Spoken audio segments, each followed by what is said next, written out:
మరి దీని వెనకాల ఆంతర్యం ఏంటి? నరుని కష్టమును బట్టి ఐశ్వర్యవంతుడు కాదు, యెహోవా ఆశీర్వాదము ఐశ్వర్యం ఇచ్చును. ఈ మాట ఎంతమంది నమ్మగలుగుతారు?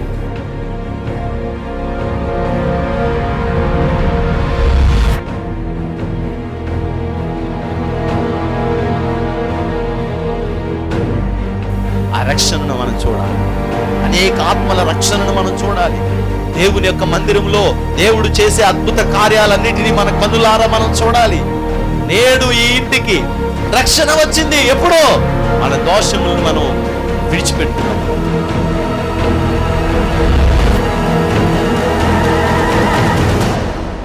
నీ పాపములు శారీరకంగా మరలా చేయకుండా సిద్ధపడి, నువ్వు ఇదిగో నా పాపాన్ని నేను వదిలిపెట్టేశాను, ఇదిగో నేను స్తుతిస్తున్నాను, నేను తప్పు చేశాను ప్రభా అని నువ్వు ఎప్పుడైతే వదిలేసి దేవుని దగ్గర ప్రార్థన చేయడం మొదలుపెడతావో, పరిశుద్ధాత్మ అగ్ని వచ్చి నిన్ను తాకి శుద్ధి చేసి ఈ పాపములో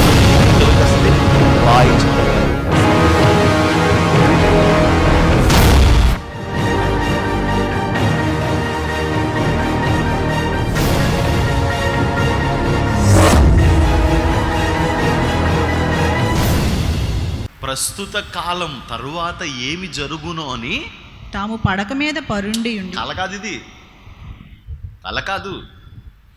ప్రస్తుత కాలం బాగానే ఉంది, ఇంత వైభవమైన రాజ్యం నడుస్తుంది. ఏ రాజ్యం అంటే ఇది? బబులోను రాజ్యం. బబులోను సామ్రాజ్యం అంటే పెద్ద సామ్రాజ్యం. ప్రపంచ చరిత్రలో 4 సామ్రాజ్యాలు ఉన్నాయి. ఆ 4 సామ్రాజ్యాల గురించి బైబిల్ ఒకటే చెప్పింది. 4 సామ్రాజ్యాల గురించి బైబిల్ చెప్పింది. అంటే వీళ్ళు ప్రపంచాన్ని ఏలిన వాళ్ళు అంటారు. ఈ ప్రపంచాన్ని ఏలిన ఈ రాజులలో బబులోను సామ్రాజ్యం ఉంది చూశారు. ఇంత గొప్ప సామ్రాజ్యం నువ్వు నాకు ఇచ్చావు. ఎవరో వాళ్ళ దేవుడిని గురించి అనుకుంటున్నాడో, తన మనసులో ఏదో అనుకుంటున్నాడు. కళ ఇంకా రాలేదు, కళ గురించి చెప్పట్లేదు దానియేలు. నువ్వేమనుకున్నావు చెప్పు, చదువు. రాజా, ప్రస్తుత కాలం గడిచిన పిమ్మట ఏమి జరుగునో అనుకొని తాము పడక మీద పరుండి మనోచింతన గలవారై ఉండగా మర్మములను బయలుపరచువాడు కలుగబోవు దానిని తమరికి తెలియజేశాను. కళకి పక్కనట్టండి. కళకి ముందు నువ్వు ఏం ఆలోచించుకుంటున్నావు? దేంట్లో? ఎక్కడ అనుకుంటున్నాడంట? మనస్సులో అనుకుంటున్నాడంట. దానియేలా అంత అంత గొప్పడువా నువ్వు? మనస్సులో అనుకుంటున్నాడంట. ఏమని? ప్రస్తుత కాలం బాగానే ఉంది, దీని తర్వాత ఏమవుద్ది? నీ మనస్సులో ఉన్నది నాకు తెలుస్తుందా? నీ మనస్సులో ఉన్న భాష, నేను చెప్పాను కదా, లిపి అంటే ఏంటి? ఈ మాట అవతల వాడికి అర్థం అవడమే లిపి కదా. ఇప్పుడు మనస్సులో ఉన్న మాటలు ఎలా అర్థం అవుతాయి? మనసులో అనుకుంటున్నాడు ఆయన, ఏమవుద్ది, ఎలా అవుద్ది, ఏం జరుగుద్ది, ఎలా జరుగుద్ది అని ఆలోచించుకుంటున్నాడు. ఆలోచించుకుంటుంటే దేవుడు అంటే ఆలోచించుకుంటున్న విషయాన్ని కూడా దానియేలు గారికి దేవుడు చెప్పాడు. నెబుకద్నెజరుకి కల వస్తే దానియేలుకి మాత్రం ఏమొచ్చింది? కళకి ముందు జరిగిన విషయాలన్నీ కూడా తెలిసినాయి. ఇలా అనుకుంటున్నాడు, ఇలా మనస్తత్వం కలిగి ఉన్నాడు ఇలాగా రాజు, ఇలా పడక మీద పడుకునేటప్పుడు ఇలాంటివన్నీ అనుకున్నాడు అని చెప్పి ముందే తెలిసిపోయిందంట. దాన్ని మన భాషలో ఏమంటారంటే వివేకం అంటారు. వివేకం, ముందుగా గ్రహించడం ఏంటంటే వివేకం. అవతల వాళ్ళు ఏ రకంగా వచ్చారు, ఎందుకు వచ్చారు, ఎలా స్పందిస్తున్నారు అనేది ఒక వివేకం ఉంటుంది. ఇప్పుడు ఈయనకి ఇంకా కల విషయం కాదు చెప్పేది, అసలు ఏమనుకుంటుంటే ఈ కల వచ్చిందో చెప్తున్నాడు. అంటే మనస్సులో ఉన్న మర్మం భాషలోకి తీసుకొచ్చి ఆ భాషకు అర్థం చెప్తున్నాడు. మనస్సు కొందు చూసారు భాష, మనస్సు కొందు చూసారు భాష, ఆ భాష చెప్తున్నాడు. ఎవరు దానియేలు ఆ భాష చెప్తున్నాడు. అప్పుడు కళ చెప్పాడు. కళ రొటీన్ మనకు తెలుసు.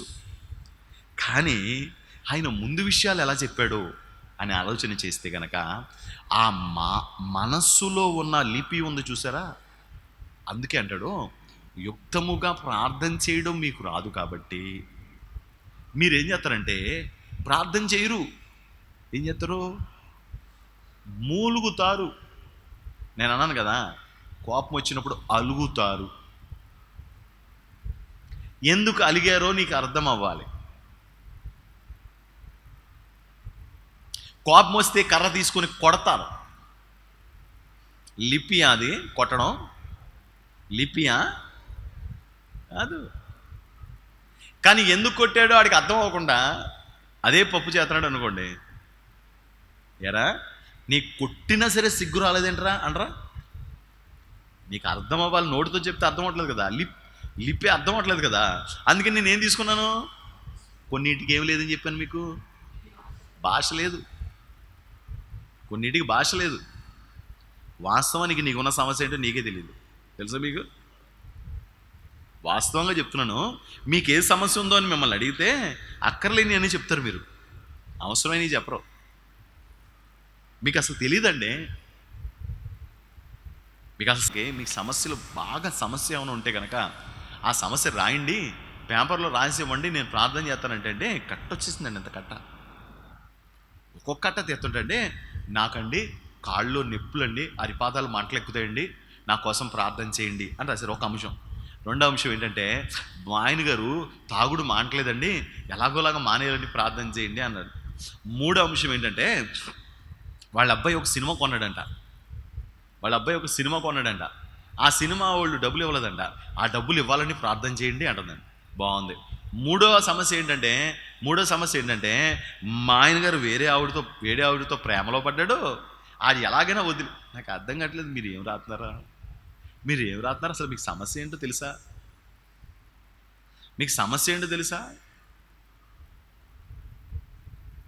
మీకు సమస్యకి పరిష్కారం ఎక్కడ దొరుకుతుంది?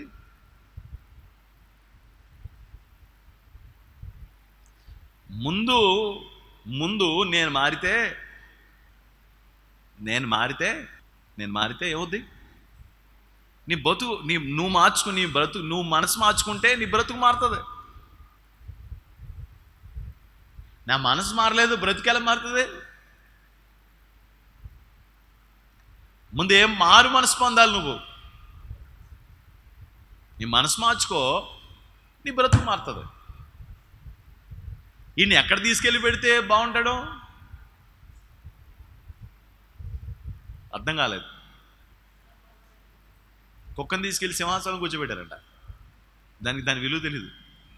ఏం చేస్తుందంట, చకచక కిందకు వచ్చి సాటి కుక్కలతో ఆనందంగా తిరుగుతూ ఉంటుందంట. ఆడెవడో పందిని తీసుకెళ్ళి ఏసీ రూమ్లో పెట్టాడంట, శుభ్రంగా కడిగేసి, అది అంటుందంట. దాంట్లో ఏదో మంచి ఫ్లేవర్ పర్ఫ్యూమ్ కూడా కొట్టాడంట. అసలు దానికి అసహ్యం వచ్చేస్తుందంట, దాని విలువ తెలీదు. అలాగా మారు మనసు అంటే దాని విలువ తెలియట్లేదు ఎవరికి.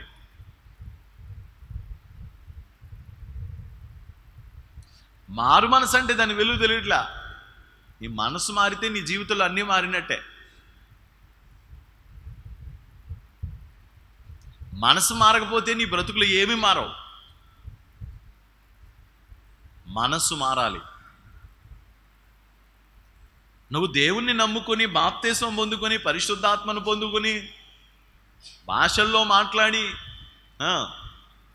కొండలను పెకలించగలిగి శక్తి కలిగిన గొప్ప అభిషేకం నీ దగ్గర ఉన్నా సరే నీ మనసు మారకపోతే నీ బ్రతుకు అలాగే ఉంటుంది. నీవేమీ చేయకపోయినా నీ మనసు మారితే నీ పరిస్థితి, నీ స్థితి, నీ బ్రతుకు మారిపోతాయి. మనసు మారాలి. అందుకంటాడు మనసు మార్చగలిగిన మహనీయుడా అంటాడు. మనస్సు మార్చగలిగిన మహనీయుడు. ఈ పాట ఎవరు రాశారు తెలుసండి? ఒక మానసిక శాస్త్రవేత్త రాశాడు ఈ పాట. ఈ పాట రాసినోడు మనసు మీద పీజీ చేశాడు. మనసు మర్మం ఎరిగిన మహనీయుడా, మనసు మార్చగలిగిన నిజదేవుడా. ఏం మారాలి? ఏం మారాలి? మనస్సు మారని వాడికి ఏమి ఇచ్చినా అది పాడు చేసుకుంటాడు తప్ప వాడు దాన్ని ఉపయోగకరం చేసుకోడు. మనస్సు మారిన వాడికి ₹1,00,00,000 ఇచ్చామనుకోండి, ₹1,00,00,000 రాగానే అడిగి ఏమనిపిస్తుంది తెలుసా? ఒక డూప్లెక్స్ హౌస్ కట్టుకుని దాంట్లో ఒక ప్రత్యేకమైన హోమ్ థియేటర్ గది కట్టుకొని, ఈ పక్కన హోమ్ థియేటర్ ఉండాలి, ఆ పక్కన టీవీ ఉండాలి. సినిమా హాల్లో చూస్తే ఎలాంటి ఫీలింగ్ వస్తుందో అలాంటి దాన్ని ఏదో కుర్చీ అంటారు కదా, ఆ కుర్చీలో నేను కూర్చోవాలి ఏమండి. అలాగే ఒక భయంకరమైన సినిమా వస్తుంటే ఆ సౌండ్ల మధ్యలో నేను అలా ఆ సినిమా ఎంత ఆనందంగా ఉండాలో అనుకుంటుంటాడు. వాడికి డబ్బులు ఇస్తే వచ్చిన ఆలోచన ఏంటి? అది వాడికి డబ్బులు ఇస్తే వాడికి వచ్చిన ఆలోచన ఏంటి అంటే ఫ్రెండ్స్ని పిలుస్తాడు. రే ఒక ప్రత్యేకమైన అంటే ఈరోజు చాలామంది ఇళ్లల్లో ఏం కట్టుకుంటారు తెలుసండి? త్రాగడానికి గదులు కట్టుకుంటారంట. ప్రత్యేకంగా డబ్బులు ఉన్న వాళ్ళు త్రాగే గది ఒక ప్రత్యేకమైన గది అంట. ఆ గదిలో అన్ని బ్రాండ్లు ఉంటాయంట. ఈ తాగుబోతులకి ఈ మాట చెప్తే ఎంత బాధపడిపోతారో, అలాంటి ఇల్లు నాకు ఇవ్వచ్చు కదా ప్రభువా అంటూ ఉంటారు. నాయనా వాళ్ళకి చిన్నలు ఇచ్చాను కానీ నీకు అంతకంటే పెద్ద ఇల్లు ఇస్తాను నరకంలో అని చెప్పంటాడు దేవుడు. వాళ్ళు అన్ని బ్రాండ్లు పెట్టుకున్నా కొంచెం కొంచెం తాగుతారు. నువ్వు రోజుకో బ్రాండ్ చెప్పిన ఇంత సీసా తాగేస్తూ ఉంటావు కదా, నీకు అంతకంటే పెద్ద ఇల్లు ఇస్తానులే పరలోకంలో నరకంలో అంటాడు దేవుడు. అండి అన్ని బ్రాండ్లు ఉంటాయంట. వాళ్ళు తీసుకెళ్ళంట ఆ గదిలోకి కూర్చుని. ఇంకా భయంకరమైన చెప్పనా, మీకు తెలిసే ఉంటుందిలేండి, మీకు తెలియని విషయాలు ఏముంది? భార్య భర్త కూర్చుని మందేస్తారంట. ఎవరో భార్య భర్త కలిసి కూర్చుని. మీకు కూడా అలా వేయాలని పడుతుందా? లేదు కదా, వాళ్ళే మంచోళ్ళు వేరు. దేవునికి స్తోత్రం. భార్య భర్త కలిసి కూర్చుని మందు తాగుతారంట. ఏమండి వీడికి డబ్బులు ఇస్తే ఏమనిపిస్తుంది? వీడికి హోమ్ థియేటర్ సినిమా థియేటర్ కట్టుకోవాలనిపిస్తుంది ఇంట్లో. వీడికి డబ్బులు ఇస్తే ఏమనిపిస్తుంది? మందు గది కట్టుకోవాలనిపిస్తుంది. వీడికి డబ్బులు ఇస్తే ఏమనిపిస్తుంది? మాటికి గోవా వెళ్ళాలనిపిస్తుంది. వీడికి డబ్బులు ఇస్తే ఏమనిపిస్తుంది? సాని కొంపల చుట్టూ తిరగాలనిపిస్తుంది.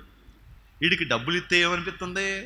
దరిద్ర పనులు, లోకంలో ఎటువంటి నిష్ఠ దరిద్ర పనులు ఉన్నాయో అలాంటి కొంపలన్నీ తిరగాలనిపిస్తుంది వీడికి. కానీ నీకు డబ్బులు ఇస్తే ఏమనిపిస్తుందో నాకు తెలియదు. ఎవరికి ఇవ్వాలో వాళ్ళకే ఇస్తాడు దేవుడు. నీకు ఇస్తే నాశనం చేయడమే కాదు, నీ బ్రతుకును సర్వనాశనం చేసుకుంటావని చెప్పి దేవుడు కొన్నిటిని ఏం చేస్తూ ఉంటాడు? ఇవ్వడం. అందుకని మరి ఏం మారితే మనకు అన్నీ ఇస్తాడు దేవుడు? మనసు మారితే. ప్రభా ఈ లోకం అంతా వ్యర్థం, ఈ లోకంలో ఉన్నదంతా పెంట, ఈ లోకంలో ఉన్నదంతా కూడా ఒక మాయ లాంటిది ప్రభా ఈ లోకాన్ని నేను పెంటగా ఎంచుకున్నాను ప్రభు అనుకుంటే దేవుడు అనుకుంటాడు, ఇప్పుడు వీడికి ఇచ్చినా సరే ఏ ప్రమాదము లేదు. వీడికిస్తే నలుగురికి ఉపయోగకరంగా ఉంటుంది. వీడికిస్తే వాళ్ళ పిల్లలకి ఇవ్వగలుగుతాడు. వీడికిస్తే వాళ్ళ పిల్లలకి చదువు చెప్పిస్తాడు. వీడికిస్తే వాళ్ళ పిల్లల్ని మంచి పెళ్ళిళ్ళు చేసి సెటిల్ చేస్తాడు. వీడికిస్తే సంఘానికి ఉపయోగకరంగా ఉంటాడు. వీడికిస్తే నలుగురికి అన్నం పెడతాడు. వీడికిస్తే నలుగురికి ఆశీర్వాదకరంగా ఉంటాడు అనుకుంటాడు. మరి దరిద్రుడికి ఇచ్చి ఉపయోగం ఏమని చెప్పండి? వీడికి ఇచ్చే ఉపయోగం ఏమైనా ఉందండి? వీడి తాగుడు, వీడి తిరుగుడు, వీడి వ్యభిచార కొంపలో అంటే వీడి గోవాలు, వీడు ఎవరికైనా ఉపయోగం చేసాడండి? వీడికి ఎందుకండి ఇవ్వడం? వీడికి ఇస్తే ఉపయోగం ఏముంది చెప్పండి? ఏమండి పొద్దున కూర, మధ్యాహ్నం కూర, సాయంత్రం కూర, వీడి పెండాకుడు, వీడి తినడమే తప్ప ఈ దరిద్రపు తిండికి ఖర్చు పెట్టుకోవడమే తప్ప వీడు ఏమైనా ఉపయోగకరం ఎవరికైనా చేసాడండి? చేయలేదండి. ఏమండి చొక్కా ఒక 10,000, ప్యాంట్ ఒక 10,000, జోళ్ళో 10,000, చేతికి ఉంగరాలు, వీడి సంతోషాలు, వీడి విలాసాలే తప్ప వీడికి ఇచ్చి ఉపయోగం ఏముందండి? ఉపయోగం ఏమీ లేదు. వీడికి ఏమిచ్చినా ఎలా ఇచ్చినా ఉపయోగం లేదు. వీడికి ఇచ్చే ఉపయోగం ఏముంది? ఒకసారి నీకు పొందకపోయినా దేవుని స్తోత్రం చెప్పకూడదు. మీకు కలగలేదనుకోండి, మీకు దొరకలేదనుకోండి, అట్లని దాని గురించి బాధపడకండి. ప్రభా నాకు మేలైందే నువ్వు జరిగిస్తావని నేను నమ్ముతున్నాను ప్రభా. నా జీవితంలో నువ్వు ఏది ఇచ్చినా అది నాకు సంతోషమే.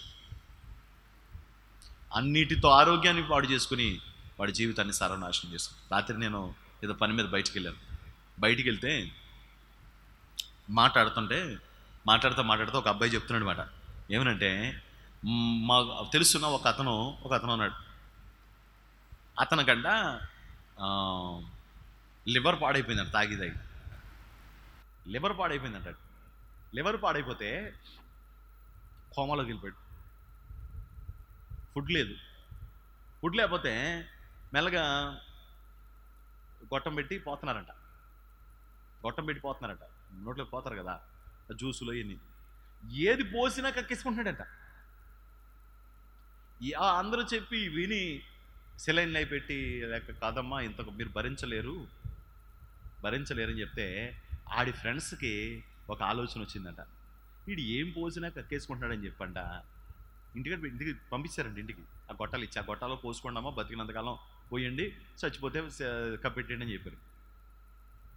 ఆడి ఫ్రెండ్స్ అంట ఇంటికి వచ్చాట, అమ్మ ఏమనుకోకమ్మా, మా వాడిని ఒక గంట మాకు వదిలేయమ్మా అన్నారంట.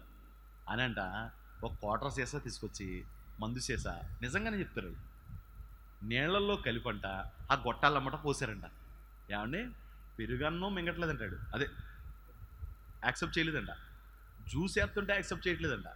ఓఆర్ఎస్ఎల్ ఎత్తుంటే యాక్సెప్ట్ చేయట్లేదంట. మందేగానేనంటే ఏమి కక్కుకోకుండా మా చక్కగా వెళ్ళిపోయిందంటండి.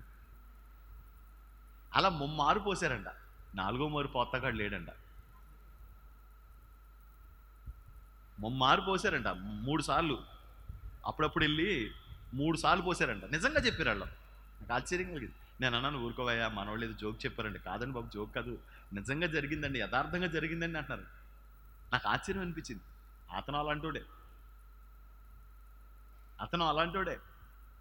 ఆ వాసనకి ఎడిట్ అయ్యాడో ఏంటో తెలియదు కానీ అమ్మా అని పీల్చుంటాడు, గాలి కడుపులోకి వెళ్ళి చేరింది. ఆ లివర్ కాస్త కొండెక్కిపోయింది. పోయాడు. 3 సార్లు పోసాడంట. తాగాడని ఆనందపడాలో, పోయాడని బాధపడాలో ఏం అర్థం కావట్లేదు. ఆ కుటుంబస్తులు కూడా ఎంత దండం పెట్టుకుంటూ ఉంటారన్నమాట. ఏంటంటే మా ఆయన త్వరగా చచ్చిపోతే తిరుపతి వచ్చి గుండు కొట్టించుకుంటాను నాయన, నా ఆవిడ మొక్కుందో ఏంటో తెలియదు. కానీ వీళ్ళకి ఆలోచన వచ్చింది, వాడు పోవాలంటే ఇంతకంటే పెద్ద ఆలోచన ఏం దొరకలేదేమో వాళ్ళకి. మందు పోతారంటే ఎవరైనా ఒప్పుకుంటారండి? ఒప్పుకుందండి ఆ ఇల్లాలు మహాతల్లి.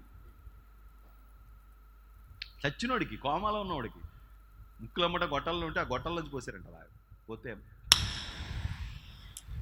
మరి సపరించాడో మింగాడో ఏం చేశాడో తెలియదు. దౌర్భాగ్యుడు. నీకు ఇస్తే ఉపయోగమే ఉందరా, నీకు ఇస్తే ఉపయోగమే ఉంది. ఆరోగ్యం, ఆయుష్. నేను బ్రతకాలి దేనికోసం? నీ విలాసాల కోసమా? నీ సంతోషాల కోసమా? దేనికి బ్రతకాలి? ఆదివారం మనం చెప్పుకున్నాం కదా, సంఘానికి క్షేమం కలిగించే వ్యక్తులలో అతని వంటి వాడు లేడు. నా వల్ల సంఘానికి కీడు జరుగుతుందా? కొంతమంది కీచి వదిలేస్తారండి. బొమ్మల కీచి వదిలేస్తే ఏమవుతుంది?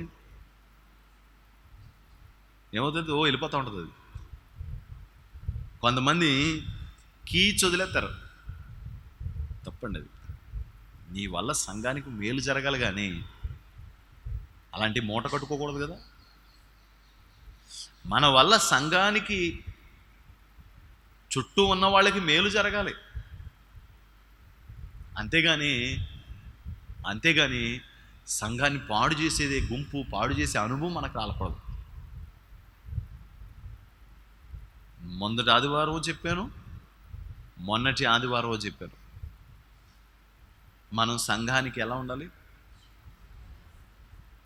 ఎందుకు ఉండడం సంఘంలో? సంఘం పాడు చేసి నువ్వెందుకు చెప్పు?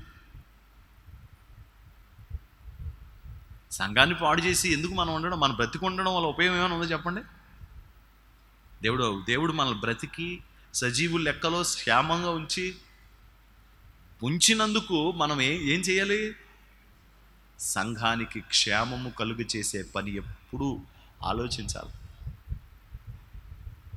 యేసుప్రభు అంటాడు, నిన్నెవరైనా చెంప మీద కొడితే ఈ చెంప చూపించంటాడండి. అంటే ఏంటంటే అక్కడ వివాదాన్ని ఏం చేయకూడదని, పెద్ద చేయకూడదు. దానికి వేరే అర్థం ఉందండి. అది దేవుని చిత్తం అయితే పడి చెప్తాను, దానికి వేరే అర్థం ఉంది. కానీ ఒక రకంగా మనం తీసుకుంటే ఆ మాటని దేవుని సమాధానం అక్కడ కలగాలి. 5 రొట్టెలు 2 చేపల గురించి ఉదయం ఆలోచిస్తుంటే ఏమనిపించిందంటే, నాకు యేసుప్రభు ఎంత జాగ్రత్తగా చేశాడో, ఒబ్బిడిగా చేశాడా అనిపించింది నాకు. 5 రొట్టెల్లో 2 చేపల్లో మీకు కనబడుతుంది ఏంటి తెలుసండి, యేసుప్రభు విరిచి వాళ్ళకి ఇచ్చాడు కదా, వడ్డిచ్చారు కదా, 1000 మంది తిన్నారు కదా. ఎంతమంది తిన్నారు ఏమ్మా? 5,000 మంది తిన్నారు కదా. తిన్న తర్వాత వాళ్ళు తినగా మిగిలిపోయిన వాటిని, అండ్ 5,000 మంది తిన్నారంటే ఎంత ఆహారం తిని ఉంటారండి? 5,000 మంది ఆహారం తినారంటే మినిమం ఎన్ని ఉండాలి చెప్పు? 5,000 రొట్టెలన్నీ ఉండాలి కదా కనీసం. మనిషికి రొట్టె ఇచ్చామనుకోండి కాసేపు, కనీసం ఎన్ని ఉండాలి? 5,000 రొట్టెలు ఉంటాయి కదండి. 5,000 రొట్టెలు ఇచ్చినోడికి ఇంకో 12 రొట్టెలు ఇవ్వలేడా? మళ్ళీ ఎందుకు తెమ్మన్నాడు? నేను మీకు ఇస్తాను, మీరు పాడు చేయడానికి కాదు, అన్నీ ఎత్తమని చెప్పాడంట. ఎత్తితే ఎన్ని వచ్చినాయి అంట? 12 గంపలు వచ్చినాయి అంట. జాగ్రత్త చేయడం అంటారు దాన్ని, ఒబ్బిడి చేయడం అంటారు దాన్ని. అంటే 5,000 మందికి అన్నం పెట్టినోడికి 12 మందికి రొట్టెలు ఇవ్వలేడా? మీరు ఆలోచించండి. మరి ఏమి నేర్పుతుంది ఆ పదం? ఒబ్బిడి నేర్పుతుంది, జాగ్రత్త నేర్పుతుంది. నువ్వు జాగ్రత్త, ఎంత జాగ్రత్తగా ఉండాలి అనేది ఆ పదంలో మీకు అర్థం అవ్వట్లేదా? నేను అది ఈరోజు నేను అదే ఏదో ధ్యానం చేసుకుంటుంటే నాకు అనిపించింది, ప్రభు ఎంత ఒబ్బిడి నేర్పాడు మనకి, ఎంత జాగ్రత్త నేర్పించాడు, ఎంత జాగ్రత్తగా ఉండాలని చెప్తున్నాడు. ఎంత జాగ్రత్తగా ఉండడం, ప్రభు బ్రతకడం మనకి నేర్పిస్తున్నాడు.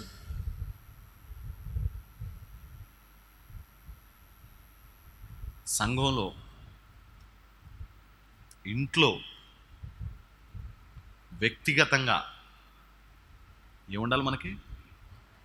జాగ్రత్త ఉండాలి. సంఘములో జాగ్రత్త ఉండాలి, ఇంట్లో జాగ్రత్త ఉండాలి, వ్యక్తిగతంగా కూడా జాగ్రత్త ఉండాలి. చాలా జాగ్రత్తగా ఆలోచించాలి. జాగ్రత్త చేసుకోకపోతే, జాగ్రత్తగా ఆలోచించకపోతే ఏమో తెలుసండి, నాకేం లెక్కలేదు. కొంతమందికి అండి, అయ్యో బాబోయ్, 4 రోజులు గనక శుభ్రంగా ఉందంటే ఏమండి, నోటికి ఏం మాట్లాడుతున్నారో కూడా తెలియట్లే. ఆడెంత, ఆడి బతుకెంత, ఆడు కుక్కతో సమానం. ఏమండి, మనం ఏమైనా బిల్ గేట్స్ విని ఇంకోట బతుకులు ఎత్తేసి అంత బతుకు ఏముందండి మన దగ్గర? నీ బ్రతుకు నీదే, నా బ్రతుకు నాదే. నువ్వు గౌరవంగా బతకడం కోసం కష్టపడుతున్నావు, నేను గౌరవంగా బతకడం కోసం నేను కష్టపడుతున్నాను. నువ్వు నా దగ్గర పని చేస్తే నువ్వు ఊరికినే నువ్వు చేయలేదు, ఊరికినే నేను చేయించుకోలే. నువ్వు రూపాయి డబ్బులు ఇస్తావని నువ్వు కష్టపడ్డావు, దానివల్ల ఉపయోగం కలుగుతుందని నేను నిన్ను పని చేయించుకున్నాను. అంతేగా, బ్రతుకులు ఎందుకు ఎత్తుకోవడం?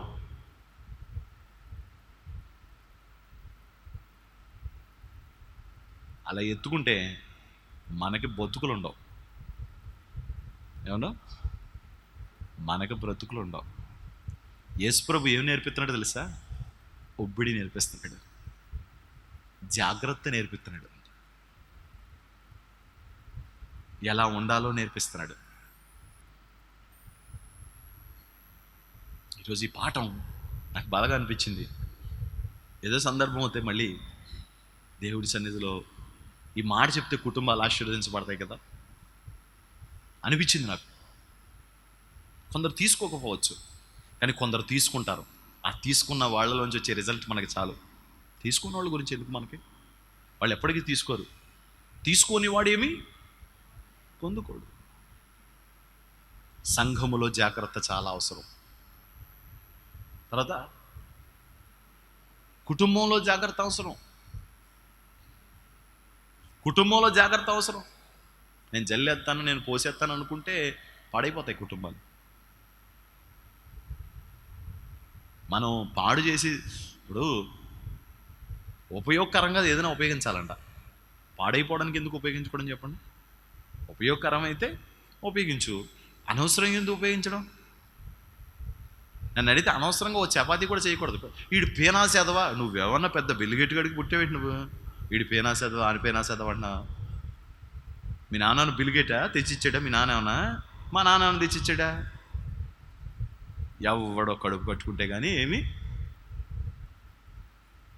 మా నాన్న బిల్గేట్ కాదు, మీ నాన్న బిల్గేట్ కాదు.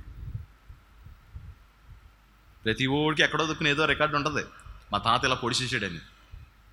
మన దాకా వచ్చేసరికి చెప్పా చేయతానే ఏమున్నాయి దాని గురించి మిడిచిపోతూ ఉండే అక్కడనే. జాగ్రత్త చాలా అవసరం. అనవసరంగా ఒక్కటి కూడా పాడు చేయకండి. మీ కుటుంబంలో కూడా వేస్ట్గా పాడు చేసే ఆలోచన మీకు రాకూడదు. పూర్వకాలం అంటే మిగిలిపోయిన అన్నం అంతా తీసుకెళ్ళి ఏం చేసేవారంటే ఒక గిన్నెలో వేసేవారంట. వారానికి ఒకసారి దాంట్లోంచి అన్నం తీసి దాన్ని ఏదో అనేవారంట. మనకు తెలియదు కానీ, మనకు అంత మిగిలిపోయే విషయం లేదు కాబట్టి ఆ బాధ లేదు. కానీ మళ్ళీ అందులోంచి అన్నం తీసి మళ్ళీ దాన్ని ఏదో తాలింపు పెట్టి మళ్ళీ పెట్టేవారంట. ఇవి రకరకాలు. అందుకని పిల్లలకి ఏదైనా ఇవ్వగలిగారు, మళ్ళా బజార్తనం చేశారు అనుకోండి, పిల్లలకి ఏమి ఇస్తాం మనం చెప్పండి? వాళ్ళు అలా ఒప్పుడు చేసి అది ఒప్పుడు చేసి ఇది ఒప్పుడు చేసి కనీసం కొంపనే ఇచ్చారు వాళ్ళు. మనం రక్తంతో నడుపుతాను రిక్షాను, అంతే కదా? రక్తంతో నడిపిన రిక్షాలు అయిపోయిన పరిస్థితులు ఏమి లేవు వెనకాల. అది ఎవడో అంటున్నాడంట, చుట్ట కాల్చుకుంటూ అందరూ వెళ్తుంటే రాజుగారికి అందరూ నమస్కారం చెప్తున్నారంట, వీడు మాత్రం